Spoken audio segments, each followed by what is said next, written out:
चाहिए, शर्म आनी चाहिए सरकार को। रील बनाता है उड्डयन मंत्री राम मोहन नायडू। रील कैसे बनाता है? जब वो मुआवजा करता है जगह का, प्रेस कॉन्फ्रेंस करता है। प्रेस कॉन्फ्रेंस फॉर्मेलिटी की। जब मीडिया सवाल करती है तो कहते हैं कि अभी सवालों के जवाबों का वक्त नहीं है। तो भाई कब आएगा? और एक छोटे से बच्चे को पकड़कर ये लोग सवाल कर रहे हैं, उसे डिटेन कर रहे हैं। 17 साल के गांव के एक छोटे से बच्चे को, जिसने मस्ती में एक वीडियो बनाया प्रेम का। चाहे Nishikant Dubey chief justice of India का अपमान कर दे, सुप्रीम कोर्ट का अपमान कर दे, इस्तीफा नहीं होगा। विजय शाह कर्नल सोफिया कुरैशी को आतंकवादी की बहन बोल दे, इस्तीफा नहीं होगा।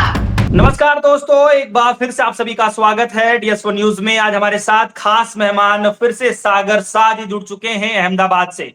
हम आपको बता दें कि कुछ दिन पहले ही अहमदाबाद के अंदर आप देखेंगे कि एक विमान हादसा हो जाता है जिसमें लगभग 250 लोगों की मौत हो जाती है। हालांकि विमान के अंदर ये आंकड़े बताए जा रहे थे कि लगभग 242 लोग मौजूद थे, सिर्फ एक को छोड़कर 241 लोगों की मौत हो जाती है। घटनास्थल पर प्रधानमंत्री मोदी जी पहुंचते हैं, गृह मंत्री अमित शाह जी पहुंचते हैं, उड्डयन मंत्री नायडू जी पहुंचते हैं। लेकिन अभी जो बड़ी खबर ये आ रही है कि सबसे पहला जो वीडियो बना, जिसमें तमाम लोगों ने उस वीडियो को चलाया, तमाम मीडिया कर्मियों ने चलाया, तमाम चैनलों ने चलाया, वो इकलौता वीडियो एक लड़के ने बनाया जिसकी एज लगभग 17 साल है। वो गांव से घूमने गुजरात आया था और उसने मजे मजे में ही जो है वीडियो बना लिया, और उसको ये नहीं पता था कि वीडियो बनाते समय ऐसा हादसा हो जाएगा और इसकी जो हादसे की जो वीडियो है वो मोबाइल में कैप्चर हो जाएगा। और अब उस वीडियो को देखते हुए मीडिया कर्मी उसके घर पहुंच जाते हैं और अब खबर ये आ रही है कि पूछताछ के लिए अहमदाबाद की पुलिस उसे उठाकर ले गई है। अब क्या पूछताछ होगी, किस तरीके से होगी, ये तो आने वाला वक्त बताएगा। कार्रवाई के तौर पर कुछ नहीं हुआ, लेकिन इस लड़के को पूछताछ के लिए उठा करके ले जाया गया है। आप इसको कैसे देख पा रहे हैं? अभी 48 घंटे भी पसार नहीं हुए हैं और देखिए कि सरकारी तंत्र, हमारी सरकार क्या काम कर रही है, उसे क्या काम करना चाहिए। अब देखिए कि कितनी लाशों पर लाशें आज भी मलबे में से मिल रही है। अभी आधे घंटे पहले एक लाश मिली है, आप सोचिए। और सिर्फ 241 की बात नहीं है, ये जो प्लेन क्रैश हुआ है, जिस हॉस्टल में हुआ है, वहां पर 20-22 साल के यंग डॉक्टर्स जो मेडिकल में पढ़ते हैं, फर्स्ट ईयर सेकंड ईयर के बच्चे, जवान मर चुके हैं डॉक्टर्स। उस पर एक जांच नहीं हो रही है, कोई जल्दबाजी नहीं हो रही है, कोई जिम्मेदारी नहीं ली जा रही है।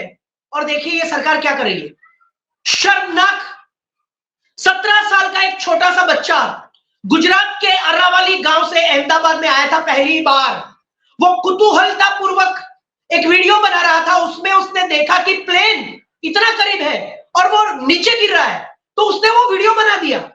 अब कोई भी व्यक्ति किसी भी प्रकार के वीडियो, आज मॉडर्न टेक्नोलॉजी के जमाने में, स्मार्टफोन के जमाने में, आज जब इतना बड़ा इंटरनेट का युग है, हम ग्लोबल वर्ल्ड में जी रहे हैं, हर चीज ऑडियो वीडियो माध्यम से चल रही है, हमारे न्यूज भी ऑडियो वीडियो माध्यम से चल रहे हैं। तो एक छोटा सा बच्चा अगर गिरता हुआ प्लेन का वीडियो बना लेता है, तो पुलिस के पास इतना वक्त है कि पुलिस उस बच्चे के घर पर चली जाती है, उसके माँ बाप की पूछताछ करती है, बच्चे की पूछताछ करती है और ये बताती है कि कहीं कोई कॉन्स्पिरेसी तो नहीं है ना।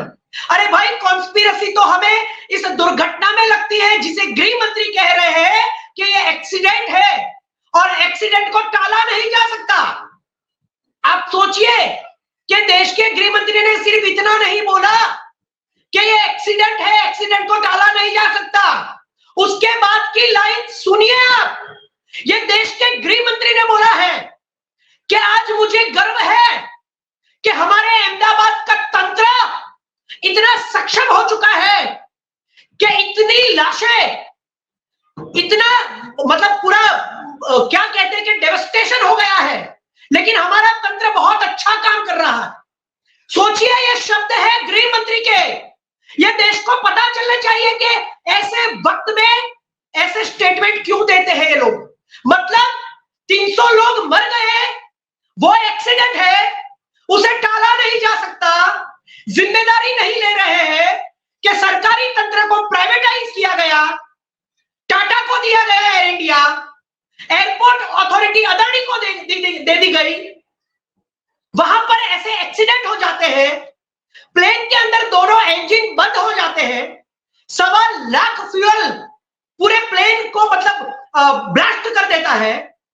वहां पर प्लेन के अंदर एसी नहीं चलता है, फूड्स की क्वालिटी पर सवाल उठ रहे हैं, रिमोट नहीं चल रहे हैं, टेलीविजन नहीं चल रहे हैं, तो शंका नहीं होगी, डाउट नहीं होगा कि जब तुम एक व्यक्ति की टिकट का पैसा गिन लो, कितने रुपये में टिकट बेचते हैं ये लोग, और 240 लोगों के रुपये गिनिया।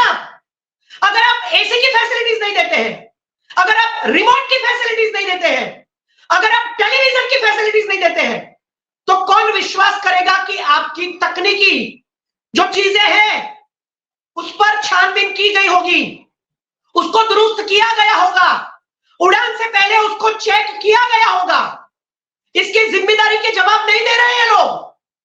कहां है उड्डयन मंत्री, कहां है उड्डयन सचिव, कहां है एयर इंडिया का स्टाफ, कहां है एयर इंडिया के अधिकारी, कहां है एयरपोर्ट अथॉरिटी के अधिकारी? क्यों मोदी जी समेत गृह मंत्री अमित शाह जी सारी फैसिलिटीज नहीं मिल और रही है, उड्डयन मंत्री तमाम लोग पकड़कर उससे सवाल कर रही है। अब सोचिए तो सही, शर्म आनी चाहिए, शर्म आनी चाहिए सरकार को। रील बनाता है उड्डयन मंत्री राम मोहन नायडू। रील कैसे बनाता है? जब वो मुआवजा करता है जगह का, तो लोगों को इमोशनल करने के लिए वीडियो में म्यूजिक डालता है, प्रेस कॉन्फ्रेंस करता है। प्रेस कॉन्फ्रेंस फॉर्मेलिटी की, जब मीडिया सवाल करती है तो कहते हैं कि अभी सवालों के जवाबों का वक्त नहीं है। तो भाई कब आएगा? 37 लोगों का आंकड़ा दिया था कुंभ के मेले में भगदड़ में, बीबीसी ने साबित किया 82 लोग मर गए हैं। और कर्नाटक में अगर 8-10 लोग मर जाते हैं तो उसे इश्यू बनाते हैं। यहां पर 300 लोग, 241 प्लस डॉक्टर्स और एक छोटे से बच्चे को पकड़कर ये लोग सवालात कर रहे हैं, उसे डिटेन कर रहे हैं।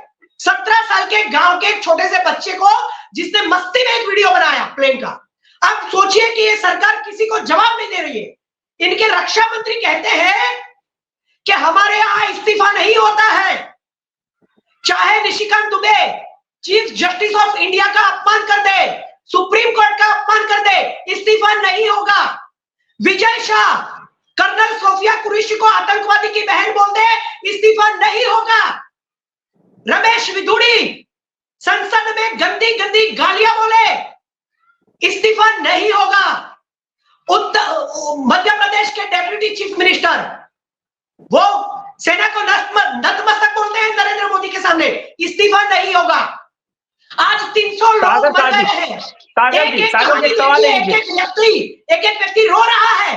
फेसबुक पे देखिए कितने युवा मर गए डॉक्टर्स, और उड्डयन मंत्री रील बनाता है, प्रेस कॉन्फ्रेंस के बाद जवाब नहीं देता है मीडिया को। उन लोगों की गिरफ्तारी क्यों नहीं हो रही है? उन्हें डिटेन क्यों नहीं किया जा रहा है? और एक छोटे से बच्चे को किया जा रहा है। Shem Shem. सागर जी, आपके वहां पर क्या माहौल है? एक तरफ ये इतना बड़ा जो है घटना हो जाता है, ट्रेन वो विमान हादसा हो जाता है, और गृह मंत्री अमित शाह जी वहां सबसे पहले पहुंचते हैं, उड्डयन मंत्री भी वहां पहुंचते हैं, और आप तो खुद अहमदाबाद में रहते हैं, और जिस संसदीय क्षेत्र से अमित शाह जी चुनाव लड़ते हैं उसी संसदीय क्षेत्र में आप भी रहते हैं। सवाल मेरा ये है कि गृह मंत्री अमित शाह जी तो ये कह रहे हैं कि भैया ये दुर्घटना है और दुर्घटना को रोका नहीं जा सकता है, और दूसरी तरफ एक लड़का वीडियो बनाता है, उसको जो है आप कह रहे हैं कि डिटेन कर लिया जाता है। तो मेरा सिंपल सा सवाल ये है कि जवाबदेही किसकी बन सकती है इस पर? क्या उस बोइंग कंपनी की बनेगी, टाटा की बनेगी, या सरकार की बनेगी, उड्डयन मंत्री की बनेगी, किसकी बनेगी? आखिर जिम्मेदारी से क्या लगता है कि सरकार पूरी तरीके से बचती हुई नजर आ रही है, या फिर जिस तरीके से गृह मंत्री शाह जी कह रहे हैं अमित शाह जी कि घटना है, दुर्घटना को रोका नहीं जा सकता है, तो क्या इतना मात्र कह देने से क्या लगता है कि सरकार ने अपने ऊपर से पल्ला झाड़ लिया है? आप इसको कैसे देखते हैं? देखिए, यहां पर माहौल स्मशान जैसा है। गुजरात में सन्नाटा है। गोदी मीडिया लिमिटेड डिबेट्स कर रही है। अब उसे ईरान और इजराइल के युद्ध में इंटरेस्ट पड़ चुका है, उसे मुद्दा मिल चुका है। नेशनल लेवल पर ईरान और इजराइल की बातें हो रही है, लेकिन खुद के घर में, खुद के गढ़ में जहां मोदी जी गुजरात के मुख्यमंत्री थे, वहां से वो देश के प्रधानमंत्री बन गए। पूरे देश के अंदर ऐसा हादसा नहीं हुआ। 300 लोगों की जाने गई है। एक एक व्यक्ति अपने बच्चे को, अपने परिवार के अपने छोटे छोटे बच्चे को, अपने पापा को, अपनी मम्मी को, अपने दादा को, अपनी दादी को लाशों में देख रहा है जो कोयला हो चुकी है, कोयला। और ये लोग कहते हैं कि एक्सीडेंट को टाला नहीं जा सकता, लेकिन एक्सीडेंट होता क्यों है? उसकी जिम्मेदारी किसकी होगी? सरकार की नहीं होगी तो क्या विपक्ष की होगी? राहुल गांधी की होगी? तो नरेंद्र मोदी जी आज थोड़ी ना बोलेंगे कि ये मेरी वजह से मरे हैं, मेरी सरकार की वजह से मरे हैं, मेरी सरकार के प्राइवेटाइजेशन की वजह से मरे हैं, मेरे ऐसे क्रॉनिकल बिजनेसमैनों की वजह से मरे हैं, जिन्हें मैंने ये पूरी अथॉरिटी दे दी है एयरपोर्ट की, एविएशन की अथॉरिटी ऑफ एयरपोर्ट जो अदानी के पास है, जिसका ठेका, वहां पर 17% पद खाली है। मतलब एयरपोर्ट की अथॉरिटी में 100 में से 17 पद खाली है। और जो स्टैंडिंग कमेटी ने एक रिपोर्ट दी है, उसके हिसाब से जो ब्यूरो है सिविल एविएशन का, जिसकी जिम्मेदारी है कि उड़ान के वक्त और एयरपोर्ट पर सुरक्षा मामलों की वो ध्यान रखेगा, वहां पर 35%, कितने? 100 में से 35 लोगों के पद खाली है।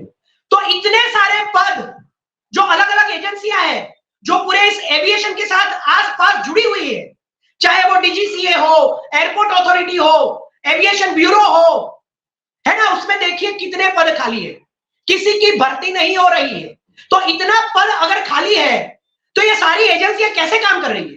मतलब एक काम करने के लिए जो पद खाली है, तो कितने लोगों की कमी पड़ती होगी? तो आप सोचिए, नहीं आप सोचिए कि क्या है इसमें, तो क्या इन लोगों की जिम्मेदारी नहीं होती है जब पद खाली है? एक सवाल ले लीजिए सर, एक सवाल ले लीजिए सर। सवाल मेरा ये है, एक दो नेताओं को तो मुझे लगता है, या फिर जिनकी जिम्मेदारी बनती थी, उनको तो इस्तीफा दिलवाई देना चाहिए था। आपको क्या लगता है? बिल्कुल, आपने जो बोला कि शास्त्री जी ने रेजिग्नेशन दिया था एक एक्सीडेंट पर, लेकिन हमारे रेलवे मिनिस्टर देखिए अश्वनी जी, वो तो 350 लोग मर जाते हैं, और एक नहीं अनेक हादसे हो गए। रील बनाते हैं, रील, और मोदी जी की स्टाइल में बात करते हैं। देखो, ये मोदी जी का रेलवे मंत्रालय है, मोदी जी को आपने देखा, उनकी सत्ता को आपने देखा, उनके प्रशासन को आपने देखा। इस तरह से कॉमेडी करके एक आईएएस ऑफिसर, देश का रेलवे मिनिस्टर, रील बनाकर देश के लोगों को ऐसे समझाता है जैसे 140 करोड़ मोदी का परिवार बच्चे हैं। आप मुझे बताइए, जब 26/11 का हमला हुआ था, नरेंद्र मोदी कांग्रेस को सपोर्ट करने की बजाय वहां पर प्रेस कॉन्फ्रेंस कर रहे थे कांग्रेस के खिलाफ, और तब भी गृह मंत्री ने, महाराष्ट्र के गृह मंत्री ने इस्तीफा दिया था, शिवराज पाटिल ने। आप बताइए, इनके रक्षा मंत्री कहते हैं ओपनली कि भाजपा में इस्तीफे नहीं होते हैं। मैंने पहले ही बोला आपको। तो जब सुब्रमण्यम स्वामी बोल रहे हैं, तो सुब्रमण्यम स्वामी की कौन सुनेगा कि लाल बहादुर शास्त्री ने इस्तीफा दिया था? आपने कितने हादसे देखे भारत के नागरिक के तौर पर, कितने लोग मरे हादसों में? देखिए, इनके मंत्री, उड्डयन मंत्री भी रील बनाते हैं, इनके अश्वनी रेलवे मिनिस्टर भी रील बनाते हैं। मोदी जी आज आए? कभी नहीं आते वो। 5 मंजिला पर आग लगी, बचने के लिए कूद गए 23 बच्चे सूरत में, आज तक किसी को कोई सजा नहीं मिली। चलिए, आपको क्या लगता है इस्तीफा देना चाहिए कि नहीं देना चाहिए? किसी को जिम्मेदारी लेकर क्या लगता है, इस्तीफा देना चाहिए कि नहीं? किसी का इस्तीफा नहीं होता है। कितने लोग मर जाए? 700 किसान मर जाए, हरणी बोट में 11 बच्चे मर जाए, तक्षशिला में 23 बच्चे मर जाए, मोरबी में 135 लोग पुल के गिरने से मर जाए, 300 लोग इसमें प्लेन क्रैश में मर जाए, 82 लोग कुंभ के मेले में मर जाए, उसके बाद रेलवे स्टेशन पर मर जाए। किसी का इस्तीफा इस सरकार में नहीं होगा, ये रक्षा मंत्री खुद कहते हैं। कुछ भी हो जाए, कोई जिम्मेदारी नहीं लेता, कोई इस्तीफा नहीं होता, बच्चे को पकड़ लेते हैं पूछताछ के लिए। सोचिए। चलिए सागर जी, बहुत बहुत शुक्रिया, आप जुड़े रहे हमसे, और थोड़ा समय का अभाव है, इसलिए आज के लिए इतना ही चाहता हूं। और बहुत बहुत शुक्रिया, आपने बेशकीमती समय निकाला हमारे दर्शकों के लिए और तमाम जानकारी के लिए, क्योंकि आप अहमदाबाद के रहने वाले हैं। अहमदाबाद से बहुत ही दिल दहलाने वाली खबर आई, बल्कि देश ही नहीं तमाम दुनिया में इस बात की चर्चा है कि आखिर इस तरीके की घटनाएं क्यों हो रही हैं। बहरहाल आप सभी के मन में क्या कुछ चल रहा है, इस वीडियो को कमेंट सेक्शन में जरूर बताइएगा। फिलहाल के लिए दीजिए इजाजत, देखते रहिए DS1 न्यूज़। धन्यवाद।